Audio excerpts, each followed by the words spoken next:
Hello and welcome to The Villain Was Right, the podcast where we look at movies and TV shows from the villain's perspective and dare to ask, were they really all that bad? I'm your host, Rebecca Reed. And I'm your host, Greg Faye. And this week we are covering all 3 seasons of Inbetweeners. Yes, the British TV show. The British TV show, Inbetweeners. Craig, had you seen this before? I had not seen it at all. Okay. I had vaguely heard about it. Yeah. But this was made in the early 2000s? That feels right. Yeah, the hairstyles and everything feel right. And I guess I was just... It was, 2008 to 2010. So I guess later. So yeah, that makes sense. It just felt like a thing that I'd missed, but I'd heard about. Mm-hmm. You know, I'm aware that they had made a movie. Yes. That Greg Davis, I'm a huge Taskmaster fan. Oh, so yeah. That's how I know him. Okay. So... I know him from this. Yes. Because I honestly didn't even need to watch this. I did, but I did not need to rewatch it because I've watched it so many times. Right. And I'm like, this is definitely one of those shows for me where I'm throwing it on in the background. Great. Now, because I watched it, full eyes on a couple times, and now it's just, I could just throw it on. And now easy you can peasy. do the quotes and... Oh, yeah. These filthy buggers. My God. Watching it was so interesting because you were like, this is great. This is a great show. I really like it. It's so funny. Yeah. And it's such a weird mix between, I was like, oh, these guys are they're the worst. So gross. Yeah. And the things they're saying is so gross. Yeah. And then it would swing to just the most awkward, one of the most awkward interactions you ever had, to the point where there were episodes I had to turn off halfway through and come back to later because feisty one you are. Oh, that. That moment exactly, actually. I was like, it's the worst. I watched one episode, and I think that happens within the first 5 to 10 minutes of another episode, and I was like, well, I'm just gonna leave this for a second. This is a good time to get a glass of water, and then didn't come back to it for another day. So funny. But then also it swings to these funny moments that are well set up, and then also these kind of heartfelt moments. Mm-hmm. And I was like, I think this is the most all over the place, and not in a negative way, of any show I've ever seen. Yeah, the way I think about it is I think about it like it's Seinfeld for teen boys, where everyone's a dick. Yeah. It's the whole point is that they're assholes and they're wrong. Yes. That's the whole point. Yes. If you have never watched, first of all, I would catch an episode. It's 21 episodes, 21. Yeah, 21 episodes. No, 18. 18 episodes. 18 episodes. Those British seasons, man. Those 6 episodes, no fat. Yeah. Okay, we're gunning for it. Essentially, the entire, all 3 seasons, it's just 4 boys trying to navigate being teen boys in Britain, basically. Yeah. We have Neil, Simon, Jay, and the narrator and main character, Will. If I was to qualify each of these boys, I would say Will is if Will actually was a person. Huge nerd. Huge nerd. Yeah. Gets made fun of for having a briefcase. But no filter. Okay, if he thinks something, he needs to say it. Yep. And he talks about how smart he is all the time and then says the dumbest shit on the planet. No social awareness. Jay is a compulsive liar. / pervert. They're all perverts. Okay. But to be clear, they are all perverts. But yeah, compulsive liar. Simon, I would say actually Simon, even though the way Jay talks is so I would say Simon's the horniest of all of them. Mm-hmm. He is a walking penis. Okay. And then we have Neil, who's just honestly, I would say the most forgivable character because he's just dumb.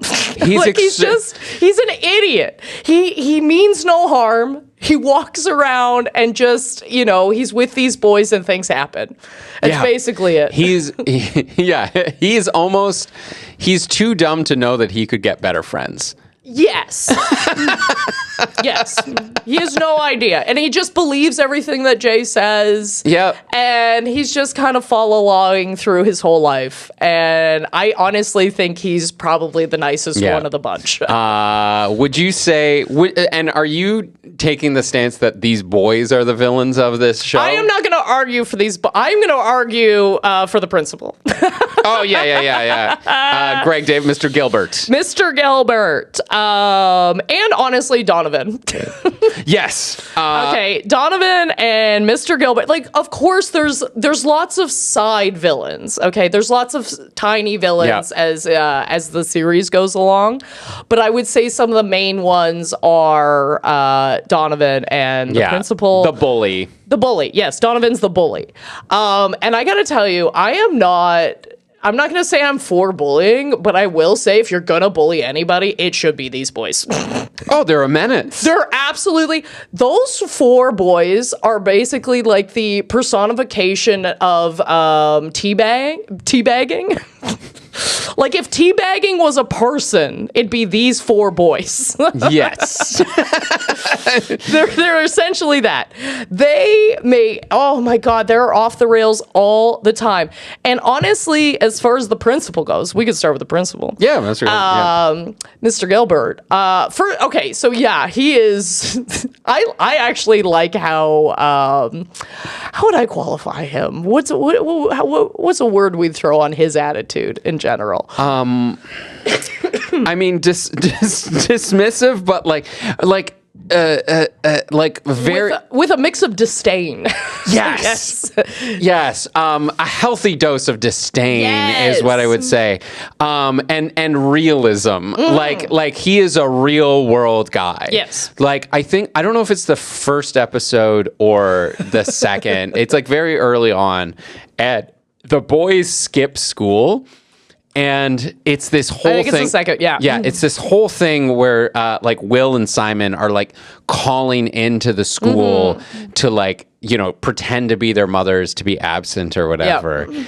And first of all, I knew this was going to be a funny show when they're all sitting around and be like, what do you want to do? And they were like, I don't know, let's go get some girls. Yeah. And they're like, well, where are all the girls? And they were like, at school. And I was like, yes, that is we've skipped school. We can do whatever we want. And you realize everyone you know is at school. Like, no, the writing on this show is tight. Yeah, even so the smart. Filthy stuff is like well written. Yeah. Like they're back and forth, the way they egg each other on. Yeah. I'm like, this is some tight writing. And again, like all over the place. Like let me just, I'll get back to this point in a second. But if I hear the word, was it clunge? Minge. I don't know why. Minge is a good. Some of the British slang is fantastic. It's repulsive to me. I'm like, that's why it's fantastic. There's something about the word sounds. Yes. You know what I mean? Like not to be crude, but pussy just flows off the. Like Pussy's a fun word. That's a soft word for a soft thing. You know what I mean? Speak for yourself. Like clunge sounds like a sound that your pipes make when you're turning on a radiator. Clunge. So gross. Oh, it's so good. It's so gross. But also, I think accurate to teenage boys. Like watching this, I was like, this feels right. It does, and it made me feel bad. And it made me feel bad. I was like, when you're seen, when you're like, I was never that. No, of course not. Yeah. But you're like, there were guys like this. Yeah, the hormones are flying. There's some kid in the bathroom telling you got to put your balls in at the same time for some reason. Because nobody knows anything about it. And oh God, like that's a really fun running thing with that with Jay is that everything out of his mouth is not only a lie, but deeply inaccurate. And disturbed, yes. Yes, deeply inaccurate. He's like, listen, you want to get as many fingers up there as you can. It's like, that is fundamentally wrong. No, like just, listening to Jay is its own. Like we could do we'll do a whole segment on listening to Jay. But I'm just gonna get back to Mr. Gilbert for a second. Mr. Gilbert, which is and his attitude towards things, which is you expect me to care so much more than I do, and I really like. It's a thing I appreciate so much as an adult, where you're like, nobody wants their job to be hard. Oh, yes. Right? Very few people are going above and beyond, right? Or like, this is my calling, this is what I want to do. So that episode where they skip school, and he comes in at the end and he goes, well, you're all in sixth form now. Yeah. You're all 18, so there's no legal obligation for you to be here. It's like, so Simon and Neil, I hope you reflect on this and choose better in the future. But Simon and Will, well, you calling into the school, pretending to be your parents, well, that's fraud. and the delight he takes in you, like, you were an idiot in the worst way, and now I'm gonna nail you to the wall for it, because it's like a celebration of their ignorance, right? Okay, so he also, first of all, I think, because there's a scene where Will has been strapped, he's got a bucket on his head. Oh, yeah. Okay. Donovan has strapped him to a chair and put a bucket on his head, right? Mr. Gilbert comes in and immediately is like, I don't like snitches. You're not about to snitch on. He's like, so who did this? But don't tell me. And I think a principal that hates snitches is so fundamentally good. Like, I'm like, that is so funny to me. Yeah. What a great beat.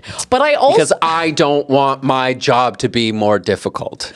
That, and here's what I'm going to kind of hang my hat on with him, is I don't think he treats all grades like this. I think he treats the two final grades like this, being like, listen, most of you are out here drinking, you're going to clubs, you're going to parties, you're basically like you're acting like you're adults, okay? So I'm going to treat you like you're an adult, okay? Things happen, there are consequences, I'm not going to help you with those consequences. Yes. Okay, so like a great example is they flip the work placement accidentally, and Neil ends up at the newspaper, and Will ends up at a mechanic garage. And Will is immediately, like, again, this is the problem with Will, is no filter. Okay, he goes in and immediately starts trashing everyone in the area. I'm smarter than you. I'll never work at a place like this. So then they're like, okay, we're going to take you out to the pub. Okay, and then on the way back, they stuffed him in the trunk and then threw him in the lake. Okay, which honestly feels like karmic balance, because if he had shown up and just been a nice person, there's no way those men would have done any of that. Like, they were just like, oh, you think we're fucking idiots? We'll act like idiots. That is one thing that really did run through this, I did find a little shocking, was like the classism that was like all the way through it. And I was like, oh, I don't feel like we really have that here to that extent. Like, I think you could still have that plot point of like a really hoity-toity rich kid getting sent to a garage and not knowing how to be like, I'm better than that. But like, do you know what I mean? There was like a stronger subtext of it throughout the entire show, where they would really trash on people that like Will felt were like below him or poor or what have you. Yeah. And well, I didn't have that in high school because I went to high school with a bunch of farmers. Like there were definitely, you know, of course there were like different levels of popularity, but I don't think it was really woven into, you know, some sort of classism. But you're right. That is very much a through line of this whole, of all the seasons, actually. But back to Will getting thrown in the lake. Yeah. So his mother, I defend those garage guys. Yeah. So his mother goes to Mr. Gilbert with Neil's dad and is like, okay, like, you need to step in here. This is unacceptable. I thought he was going on work placement and he's being thrown into the lake. And he just can't take it serious because he's like, this is the funniest fucking thing I've ever heard. He got stripped naked and thrown in the lake. He had to excuse himself into the hallway to laugh. That's a man that's met Will.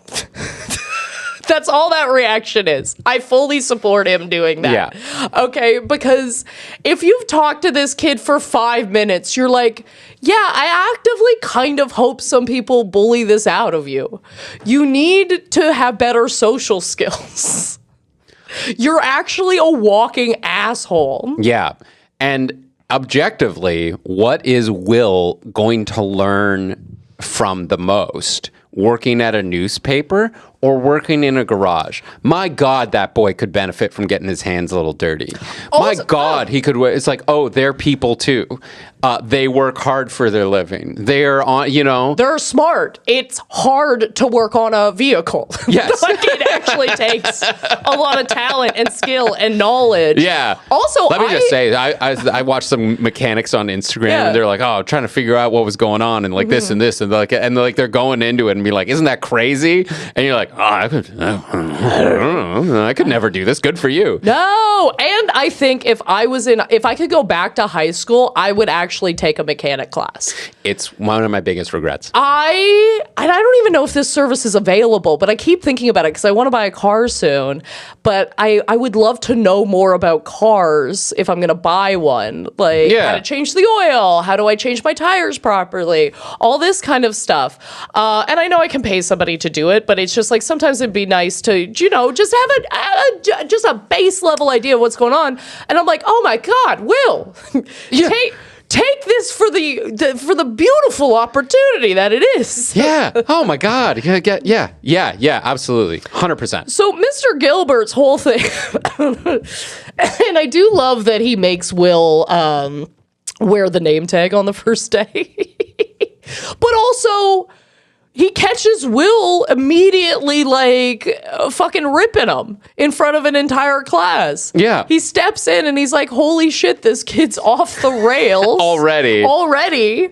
And then later that episode, he ends up having an entire pub evacuated because he's the singular kid that won't be served. Oh, and he's yelling. She's underage and he's underage. All these people are underage. He's like, thank you for doing my job for me. Mr. Gilbert just coming in. Yeah. And him being like, listen, like Mr. Gilbert at the start of that episode is like, listen, I know there is a tradition of going to the pub after your first day.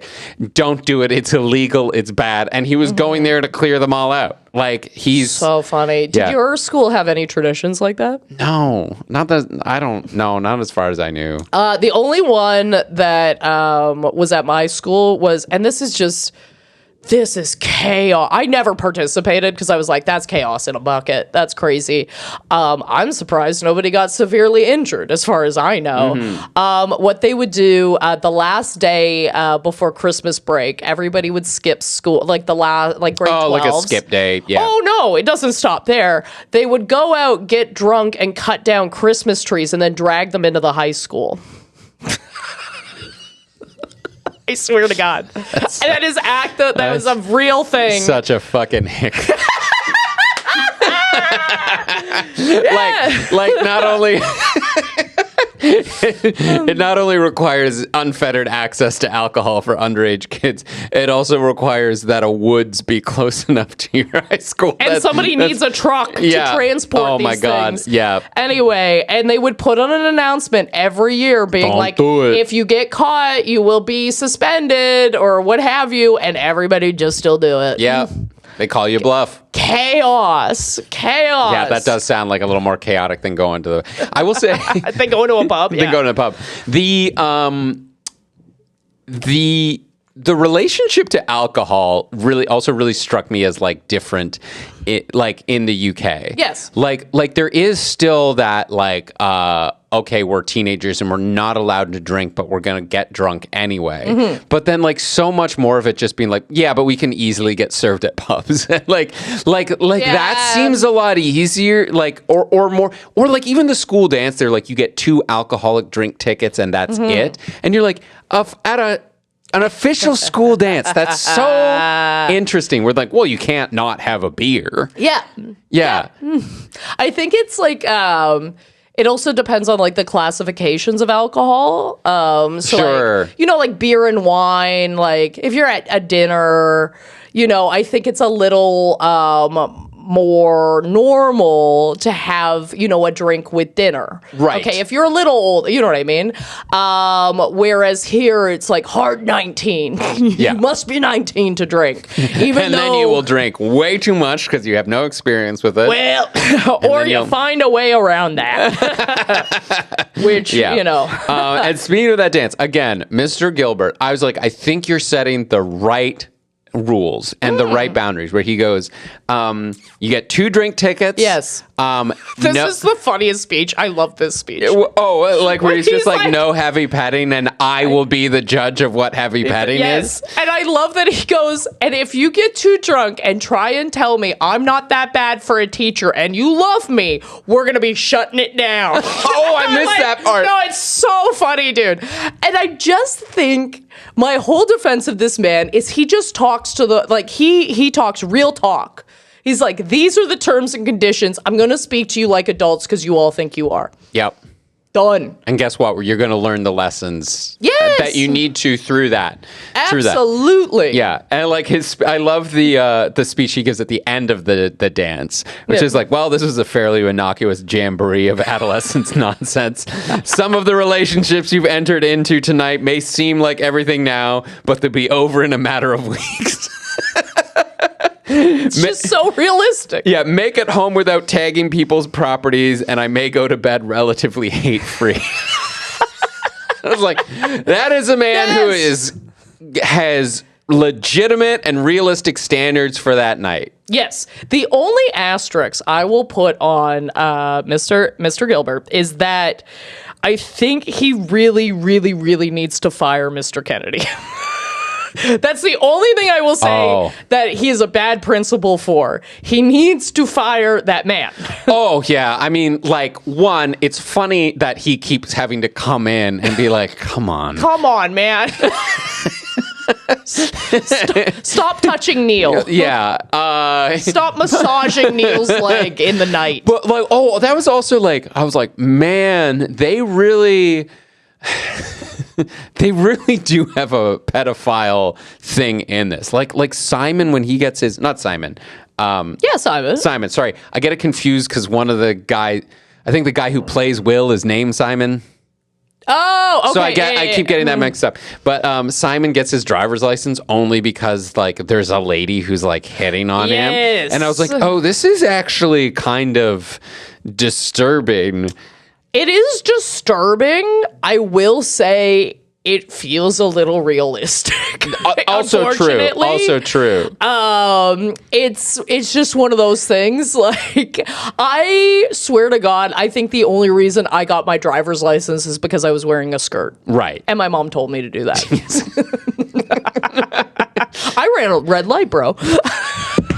Yeah, it was because of the skirt. The guy was like, I could just tell you're nervous. Don't worry about it. No, I'm telling you, dude, felt real. Yeah, no, you're right. Yeah, and I guess that's like, and I guess that's what was also kind of disturbing about it. It was like, this did feel kind of real. Like, these guys are just actually going through dodging pedophiles. Oh my God, a lot of the time. that car is so funny. The car, like his car. Oh, I love it. I love it. Just first of all, his lack of appreciation for it is very realistic to me because I'm like, I would have loved any wheels. I would have loved any wheels, but Simon's such a little dick. Oh, Simon being so reasonable a lot of the time, like arguably the most reasonable of the four boys. But then as soon as you see him with his family, he's yelling at his mom constantly. And just like, God, mom, like, get out of my room. And like all these things. And like, they're the nicest people. And let me tell you, I did not understand it in high school. I don't understand it now. The being unappreciated for a car. Oh, it's a piece of shit car that like who cares? Does it run? Yeah, can you give rides? Like, yes. I've said it before. One of my friends in high school had like the oldest Astro van, like the like GMC Astro, which was not even like a minivan. It was like a regular size van that they called a minivan. And it was like we shut the door once in the school parking lot and the side view mirror fell out. Like that was the level. That was like, you know, didn't start a lot of the times. We piled in that thing because it could handle like 8 people. Like drove it to Warped Tour. You know what I mean? Like Warped Tour. Yeah. Sorry, I spit. I was so excited. No, I know, right? Dude, concerts in Toronto. It's like you go play bush parties. Like that was the way we got around. Yeah, like I think I'm gonna look down on a kid who had a fucking Mercedes in high school. Fuck you. Your parents got you that? Yeah, it's weird. Also, you shouldn't have that kind of power. Okay, you shouldn't have a car that goes that fast. Like, you're gonna die. I have said this for years. If people were serious about curbing speeding, if you wanted to really enforce a speed limit, all you need to do is drive a 95 Chrysler Plymouth Voyager. Because those things start shaking. Like you get up to like 100 kilometers and you're like, oh, this is going to fall apart if I go much The body panels aren't secure. Nothing. Like you set something, even a new car, it can go smooth. You could just make one little piece that vibrates violently at around 120. Speeding solved.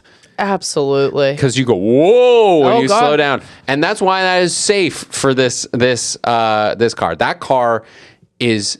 The door getting ripped off, and now it's a red door. Perfection. Oh, I loved that detail. Perfection.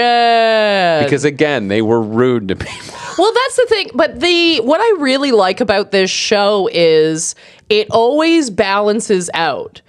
Like, they're absolute morons, but they always get in trouble. Like, the back end of it always comes. Yes. Okay, so if they do something bad happens to them. There's always a balance. You're right. None of their schemes, plans, anything ever work out in their favor. And here's the thing. It's so easy for them to work out in their favor. Yes. Like so many times in this series, you just go, no, just shut up. Stop talking. If you all you would have to do is nothing. Yeah. If you just stop talking, you would solve your own problems. The impetus to lie, just to seem like you've done things before, is insane. First of all, you're 18 years old, 17, 18 years old, and you don't regularly go clubbing in London. That's fine. I think that's okay. That's okay. Like, I will say they are right in one way, where like Will says, like, let's talk about the clubbing, because they go to London and club. Do. And Carly is going to be there, who I will also defend as like a quote unquote villain. God. In that. Yeah. Is she blows Simon off a lot. She blows Simon off a lot. But he really deserves it. He really deserves it. Gosh, you're right. There's so much to talk about here. But when they go to London clubbing, like Will says, we need to like up our social standing. We need to be like the kinds of people who like go clubbing in the big city. Yep. And let me just say, when you're that young, you can become the person who goes clubbing in the big city just by going clubbing in the big city. And they did it. Yeah. That's the one thing they are successful at. Yes. Is they have now gone clubbing in the big city. They did do it. They did do it. Even if the shoes aren't right, they did it. That's the grossest thing. Pays a unhoused gentleman for his shoes. Yes, because he's wearing like trainers and they won't let him in. Yeah, which everyone warned them about. Like, They just don't. A running theme is also they just don't listen to advice. And solid advice. Yeah. Although I will say, like, pardon me, one villain I would not defend is Jay's dad. Let's get into Jay for a little bit. Jay's dad is and why I think this show's great is because you see why Jay is the way he is.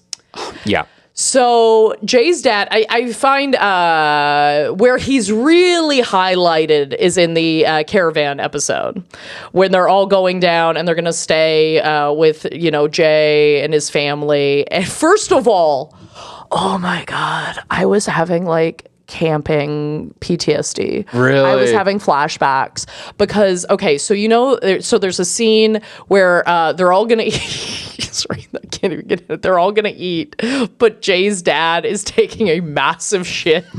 Oh, yeah. And then he comes out and they're like, my eyes can feel it.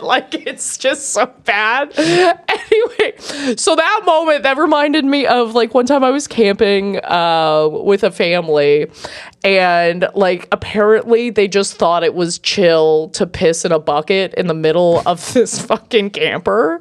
And I had no idea until I woke up in the middle of the night to the sound of someone pissing beside my head. And I was like, this is the worst thing that's ever happened. I hate this. Yeah. I hate this fundamentally. No. But Jay's dad is just such a foul-mouthed piece of shit who actively bullies his son. Yeah. And he's disgusting.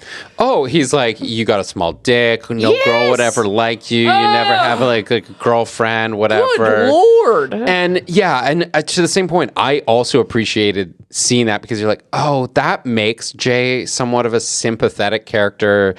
Because the things he says are so gross and so bad, and it's but he didn't have a chance. It being born out of this, that's how you are a man. Is you get a lot of girls and you brag about it constantly. So even if you haven't, you still got to be this tough guy. Yes. Not or this ladies' man or whatever it is, and you just have to lie constantly, and you're it doesn't forgive it. No, but you understand it. You get it. You go, oh, okay, this makes more sense to me. Yeah. You don't just come from a lovely family and you're just like this. It's been pounded into you. Your dad's a dick. Yeah. Your dad's a total dick. And there is a beautiful actual scene in the when they go to the camper episode and they're going to the dance or whatever, and I think Will walks in on his dad and Jay in the bathroom, having that conversation, and it's never really explicitly said, but you can sort of see that they take this moment for Will to sort of actually realize why his friend is like that. Yes. And that's a nice subtle thing. But what the other great thing about that episode is Jay was kind of right in that he was all these girls in the trailer park, I guess, or the camp want to have sex. And it's there was one or two girls that were their age, and they kind of were down, or even the girl that oh God, Simon pulls his pants. That's what I'm saying. He's too horny. Right? Okay, he is out of control. But she still wanted to make out with him. Well, and that's nice. And that's normal. And that would have been a normal progression. And a fucking get. Yes, absolutely. For that week, that would have been. That is if me looking. I'm 41 years old. Looking back, and I was 17, and my friends all went to a trailer park or a campground for the weekend, and there was a lame ass dance. Yep. And a girl I'd never met before made out with me under a tree in the dark. I'd be like, that's a core memory, baby. Yes. Yeah, that is a get. That's a get. You really. Also, I'm somebody needs to tell Simon there's a few more steps in the middle of that. Oh my God. He just drops trow, puts a condom on. Because again, Jay's advice, right? Yes, but also, you would assume that Simon would be smart enough to understand that everything out of Jay's mouth is a lie. Especially because the whole point of the trip is to prove that he's lying. He's full of shit. Yes. Yeah. And I mean, the biggest the biggest step in that is sorry, before we leave the dance, I just want to say so much to talk about. Like that is also the moment I fell in love with Neil, because like the one girl goes up to Neil and she goes like, "Are you dancing like ironically to make fun of this place?" And he just looks at her and goes, "I don't know what you mean. I don't know what you mean," and keeps dancing. And I was like, you are the purest of all of them. Like he's just dancing at a lame dance because he wants love of to. Dance is a thing that goes through the whole thing. He's always just dancing. Yes, and I think he's great. He's the opening sequence. He's the highlight of it for me, because they do that like sort of outline sketch thing, and he's the only one who's actually like moving in an interesting way. Yeah, love Neil. But speaking of Simon listening to Jay's bad advice, yes, when his new cool girlfriend is like, "We're gonna have sex for the first time. Yeah. We're gonna go to my sister's place because she's away in college in I think London," and is like, "Come with me." And then Jay convinces him to invite the other 3 boys because Simon won't know what he's doing, and it's just like, just admit you've never had sex and you don't know how it's gonna go, and just go and, not to be crude, fucking come in like 0.5 seconds and struggle putting the condom on and just be like, and what's her face's, what's the girlfriend's name there? Tara? Tara. Yeah. Her sister just being like, "I don't like that you're doing. I know why you're here. Yeah. You've told me," which is nice. Good sisterly relationship. She's like, "You won't have a good time." Yep. It's like, Her I don't think it's disdain for that. Oh, so good and accurate. Yeah. Now there's another villain that should be defended. That sister. Oh, it didn't even cross my mind. Nah. Like, we were that far into the series, it didn't even cross my mind that she was be considered. I was like, you had a drunken high school kid come into your room and nope. No, you're right. These boys are, well, they're obviously strongly the villains of their own tale. Yes. So to bridge over to the bully, Donovan, I love Donovan. Okay, I think he's great. First of all, I do think these boys need to be bullied a bit because they're menaces. Yes. Okay, they're absolute menaces to society. Okay, they do they're constantly doing property damage. Their concept of consent is not there. Okay, it is just not there. No. They are consistently doing the wrong thing, saying the wrong thing, being crass, disgusting. The biggest, I would say, where Donovan really comes in, because he is like, he's around, he's a bully, what have you. But where he really comes in is with Charlotte. Yes. So Charlotte is introduced in the first season as, like the hot girl that's like experienced, the experienced hot girl. Okay. And she's a year older than Will, but kind of takes a liking to Will. She's like, "You're kind of quirky and funny. So let's hook up." Okay. Donovan shows up. They had just broken up. And honestly, even what he says about her, I'm like, that's really nice. He's like, everybody thinks she's so hard, but she's delicate and she's lovely. And just like gives this little speech about how amazing she is. And then it's like, "So you take care of her." And I was like, that was like a really nice thing to say. Like, yeah. Yeah. Like, he's just kind of like, he just really, really loves her. And he's a little heartbroken. He's heartbroken. Upset that Will is like with her or whatever, because he knows what a fucking weirdo and pervert. And Will is a weirdo, and especially with her. So first of all, lies about having sex. He's like, "No, I've had sex with like 7 girls," and it's like, "No, you haven't." And it's so obvious he hasn't. And she's like, "Oh, okay, come over. Like, let's hook up, right?" And then immediately is like, "I can't even count this. Like, this was nothing." That scene of him like planking on top of her and moving his whole body is so funny to me. Oh God, it's so fun. The physical comedy in that scene is very funny. Very good. But then all he ever does past that is, first of all, act super possessive, where it's like, okay, you've hung out like twice, like then nothing's really happened. Oh, Will. Here. Yeah. Yes, Will. Will is like, and I guess Donovan is too. Okay, like I will say that, but at least Donovan and Charlotte had a relationship. like Will is just being like, no, she's my girl. Like he's just like lying to people. He's like, she's my girlfriend. She fucks me like a porn star. It's like all this crazy shit. And he's just constantly, kind of boiling her down. And he's like, well, you don't know her. And it's like, you don't know her. Okay. You act like you've had 2 conversations with her. Yeah. You know nothing about her. And she continues to be nice to you for some reason that I cannot She's surmise. very forgiving. And here's another point. Like, I want to talk about like the women in this show, or the girls, really, in a second. But like, I just want to make one more point about Donovan, which is that.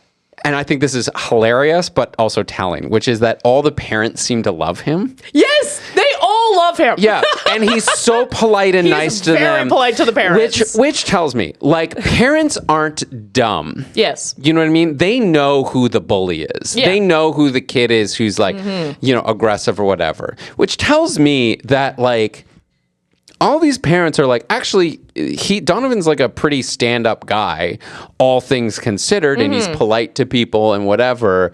And it's like, yeah, maybe there's some like friction with some other students, but like we think he's largely on the right side of things most often, right? You know who he bullies? Perverts. Right. If you, Rebecca, heard that like, oh, Craig Faye's been bullying somebody. What would you think? Well, first of all, my head would explode. Right. Okay. But someone's like, Craig Faye's been bullying somebody. I'd be like, well, he probably deserved it. Right? I'd be like, wow. Because if they you probably did something that warranted a bit of bullying. Yeah. Oh, did they hit on, did they expose themselves to your girlfriend? Yeah. Yeah, maybe you're a little mean about that. Yeah. Are you? Yeah. Totally. I'm just saying that. But then, okay, so go back to Charlotte and Carly and Tara. Okay, yeah. Kind of the objects of affection, let's say, of these boys. I was blown away and loved this so much of just how reasonable and patient this show paints these girls. Oh yeah, like saints. They are saints. Saints. Like these guys are like the only analogy I have is like these guys are wildly swinging at tennis balls trying to hit a wall. Yep. And the girls are just the wall being like, what? What are you doing? Like, why did you spray paint my driveway? Her reaction to that is so calm and like classy. There's the word. Yes, classy reaction. Yes, all these women are so classy. Yes. Like this is the when they skip school and they get drunk, right? Yes, it is. And Will's and then claims that Neil's dad touched them inappropriately. And all the parents go, if that is a real accusation, we will take this seriously. But we're going to need you to say it again. And then he's like, we're very alcoholics. And then they all start laughing so hard. But Carly's thing is like, so they're day drunk on, what is it?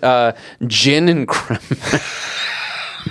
That's the highest. So accurate. What can we get is generally the vibe. Yes, and perfect. And Simon spray paints "I love Carly" D'Amato on her driveway, and she goes, "What's this about, man?" Like coming home from school sober, and she's like, "Oh, I guess that sentiment is kind of nice. I don't know.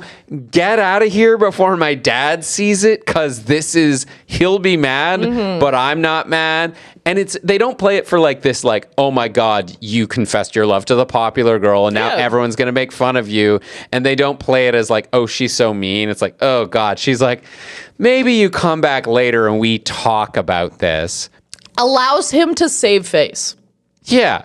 She's just like, okay, your friends are making fun of you. My friends are making fun of you. I'm gonna lob you a soft one. Yeah, come back tonight. Come back later. We'll have a chit chat. Yeah, and Simon, then he pukes all over her younger brother and her. And her, yeah.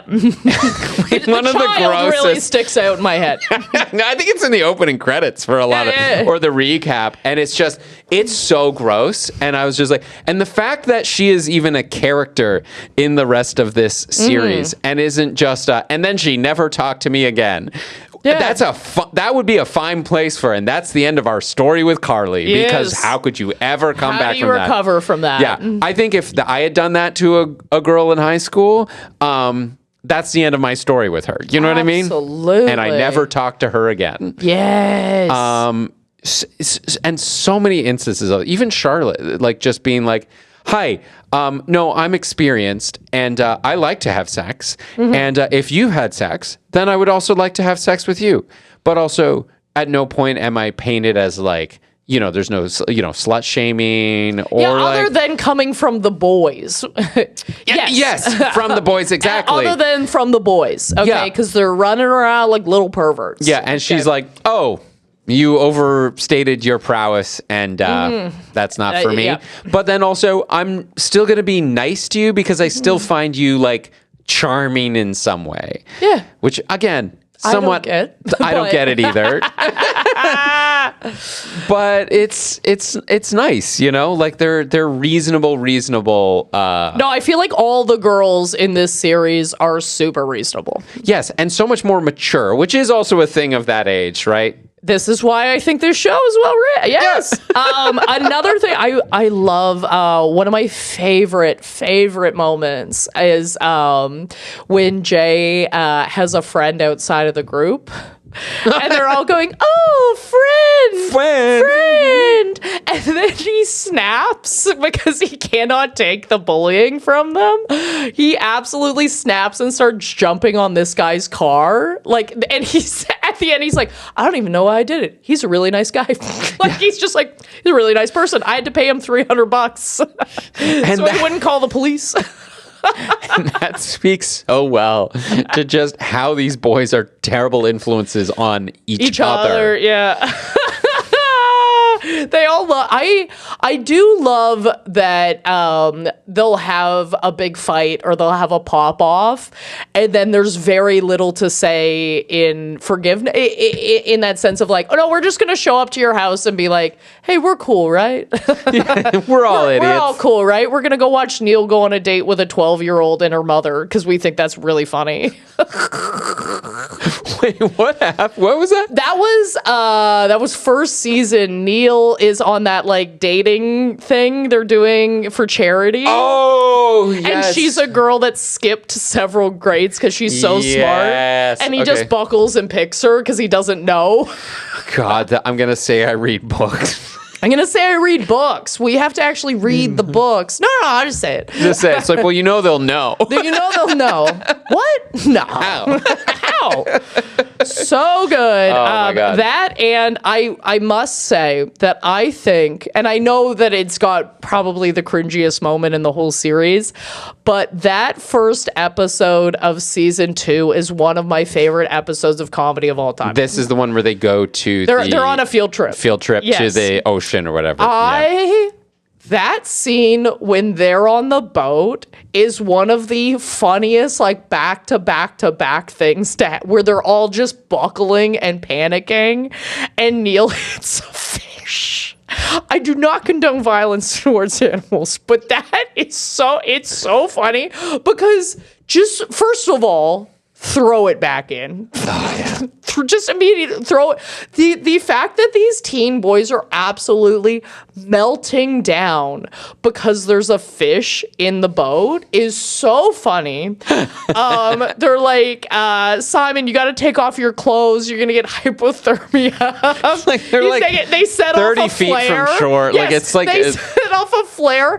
That whole scene of them buckling makes me belly laugh. It is one of my favorite things to watch. It's just, I think it's a comedic masterpiece. And you know what it is? It is the weakness of every single one of those characters coming together to like Neil being stupid, Jay being a know-it-all liar, but like Will being being like, the rules, Yes. like Simon being wanting to like show off to girl, like that's the reason he falls in, because he's trying to like wave to the girl. And then I do also like the girl in that is just like, actually I'm transferring, so like bye, that's it, forever. that's all we've done. Yes. And they're that's the definition of crab bucketing, right? They're crawling over each other to try and impress this one girl, and my God. and they do so, and that's the point where he's like, feisty one, and I was like, I gotta.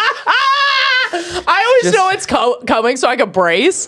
But I will say that is, woo! That's right up there with like Scott's Tots for me as far as cringe goes. Where you go, oh God, no! Please, it's so hard to watch. Yeah, there are some really difficult parts to watch. There are, but there's also like First of all, again, I think it's just accurate to being a teen. Yes. You're going to say or do something that's so fucking unbearably cringy. And the same goes with like, wearing things you shouldn't.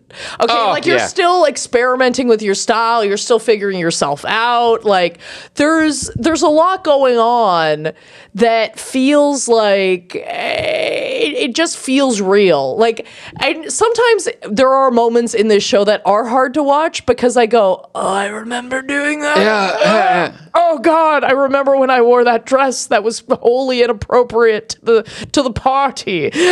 But I had to hang out the whole night. Yeah. And that's the equivalent of Will in a tank top. You know what I mean? Where I'm like, oh yeah, I was Will in a tank top at a party. Yeah. For fucking sure. Oh yeah, definitely. Oh my God, yeah, and the dressing up to impress your girlfriend in like the bright suit or like what like the yes, yeah, it's like, well, she likes it. And I was like, honestly, great. Neil looking like, I want to say like a disco vampire at the because he's like, party. I want to stand out. I was like, you do stand out. But then again, he's just like dancing all night. He does hit on the teacher, which he does hit on the teacher. I also love the line of she's not fit. She's just the only woman at the school under 60 or whatever. Yeah, under 30, I think they say, or something. Yeah. Yeah, she's just like the youngest teacher. She's youngest teacher. Yeah. Oh, and his Simon with his nut out in the fashion show is just like, I was just like, I can't. Yeah. I can't believe they're showing that too. I was like, oh my God. That's the British, baby. The soundtrack's bumping. Okay, I love all the music in this series. It's so good. I would say if you're going to watch this series, you do have to, I'm just going to warn you, it's jizz heavy. It's a jizz heavy series. It just is. There's no other way to describe it.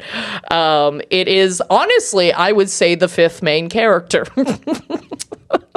Yeah, the old folks home episode really bothered me. Oh, it was. That was one of the worst ones. I think the other one, my favorite, is when Neil hooks up with the girl in the car, and then they're driving back, and they're like, "Why are all the seats wet?" And then they have to pull over on the side of the highway to freak out. It's so gross. Yeah, it is very gross. So, like, if you have a week or something, maybe there's some gross out humor in this for sure. There's definitely some gross out humor.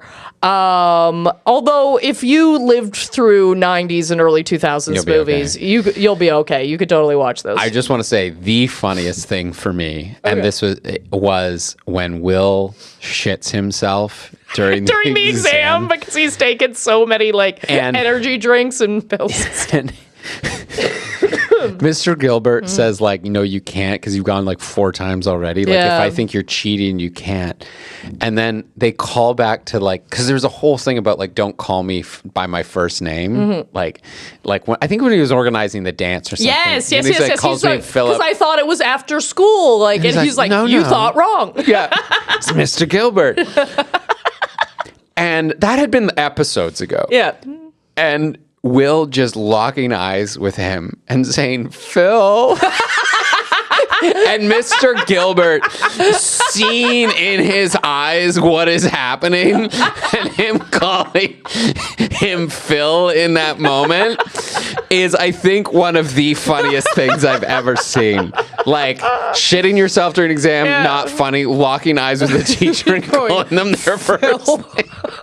And then him just so sadly escorting this child out of the room. Like, because again, back to defending Mr. Gilbert. Yeah. That's the, like, no, I fucked up. Yep. I should have let this kid go to the bathroom. Hey, happens. They let him finish the exam because he's late for everything. Yep. They give him new pants. It's like, yep, you made a mistake and you did the right thing. And it gets a real sense of can't get any worse. There's only up from here. Like there is only up from here. And then they just keep referencing it through the next season because of course they would. Yeah. Oh, you're the kid who shit himself during exams? Yep. Yep. Good Lord. Well, is it that time, Craig? Yeah, I think so. I think it's time to give our rankings of our villains. What do you got? I have like the bad teen scale, basically the bad teen boys scale. So from the circle game all the way up to straight up teabagging, I am going to give Mr. Gilbert. I'm going to give him a flaming bag of dog poop. Okay, harmless unless you step on him. Oh, I like that's great. Hey, that's buddy. very good. What do you got? I've got the how to impress, air quotes, a girl scale. The quotes are doing heavy work here. Impress.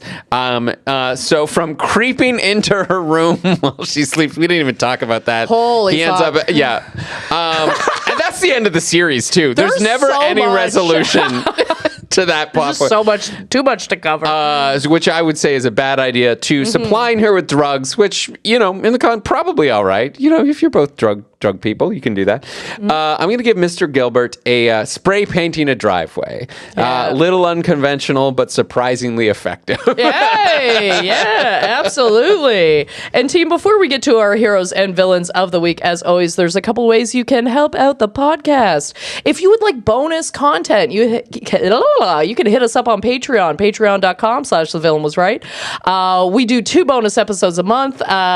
Next month, we're doing Christmas, like Simpson Christmas episodes. Yeah. And mine is to come, and it's going to be a surprise, but it is very much the opposite energy of that. I will say that. Is it holiday themed? It is holiday themed in a sense. in a way. I shudder. It is holiday themed. It is definitely a horror film. Okay. Where the main character may or may not be the Grinch.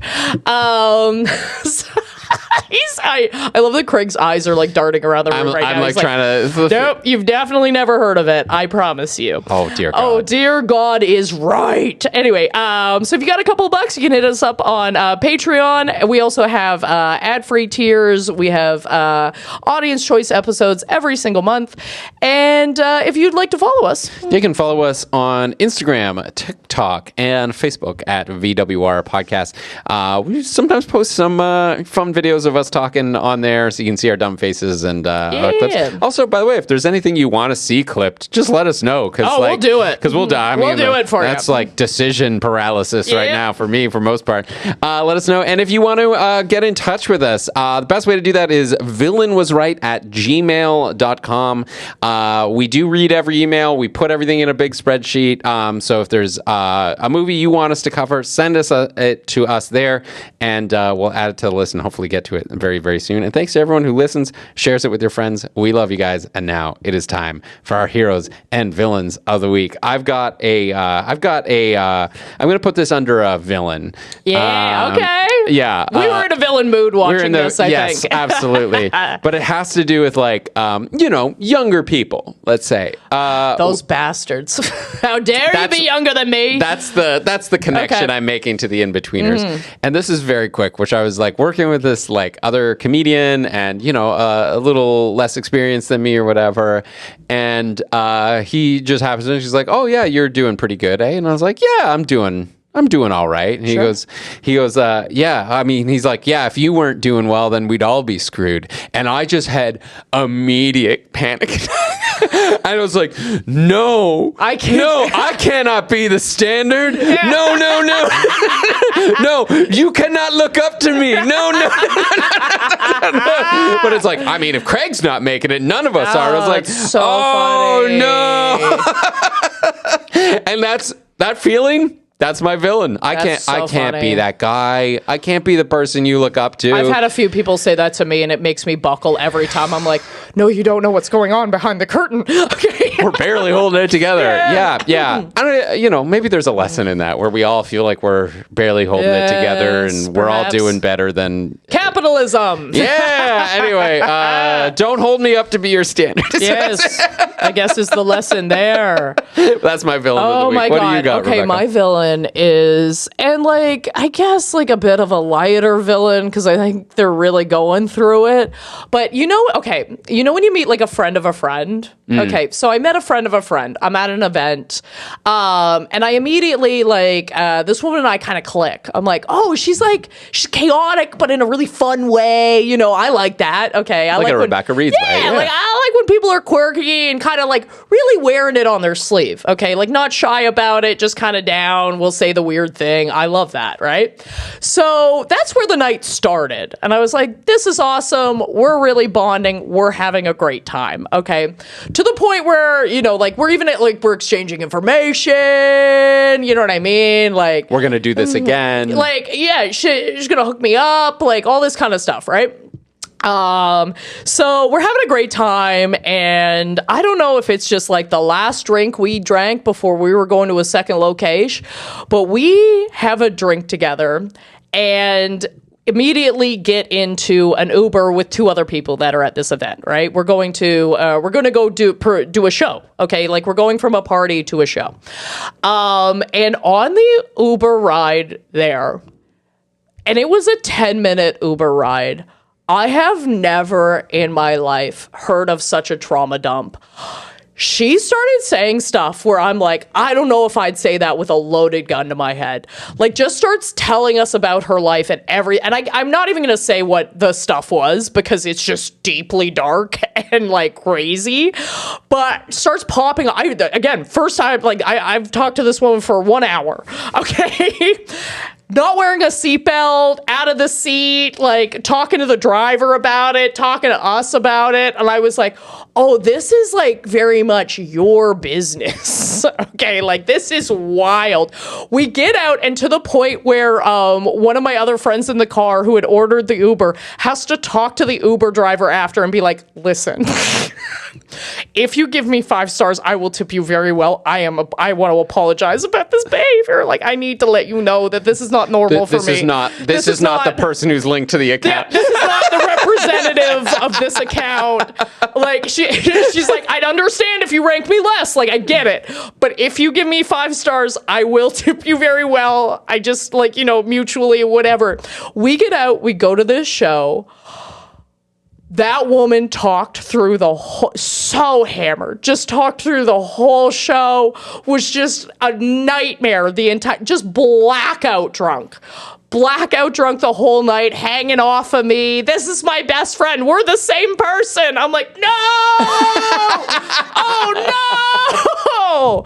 Anyway, this is not the first time this has happened to me. Sometimes I hitch my wagon. And I honestly... I don't even want to say she's a villain because obviously she's just going through a time. Yeah. But I hope it works out for her. Yeah. Jesus Christ. I think you're a hero in that situation. I don't know. I don't know about that. You're secure. People trust you. Is what I guess. Oh my goodness, that was it's a lot. I got out of that car like those scenes in movies where a bomb goes off and your hearing's off? Yeah. That's what I felt when I got out of the car. It was like, your head spinning. Yeah, I was like, holy fuck. Blood pouring from your head. Yeah. I was like, what just happened? Holy shit. Anyway, that was me. So that does it for us here. As always, you can follow me at Rebecca Reads on any platform of your choosing. If you're listening to this day of release, I am in Montreal this weekend. Come hit me up. Ticket link in my bio on Instagram. Follow me at Rebecca Reads. Yeah, and you can follow me at Craig Fay Comedy on Instagram, TikTok, Facebook, craigfay.com for show times and tickets for live shows. I'll be in Ottawa in January, so you can check me out there. And as well, if you listen to this the day that it's coming out and you happen to be in Toronto, I will be doing a presentation at Nerd Night Toronto, where I'm going to talk about hell yeah! watches, clocks, and talk about New Year's a little bit. So that sounds that's sick as hell. On the 29th, come and check that out. Nice. And that does it for us this week on The Villain Was Right. Tune in next week, where we're kicking off our holiday movie month. We are covering. We're making up for a mistake we made last year, which we realized that we had not, in fact, covered Muppets Christmas Carol. That's right. So next week, that's what we're doing. We're covering Muppets Christmas Carol. We're defending Scrooge. Why not? Why not? Why not? So join us then. And until then, this is The Villain Was Right, reminding you to not mix gin and creme de menthe.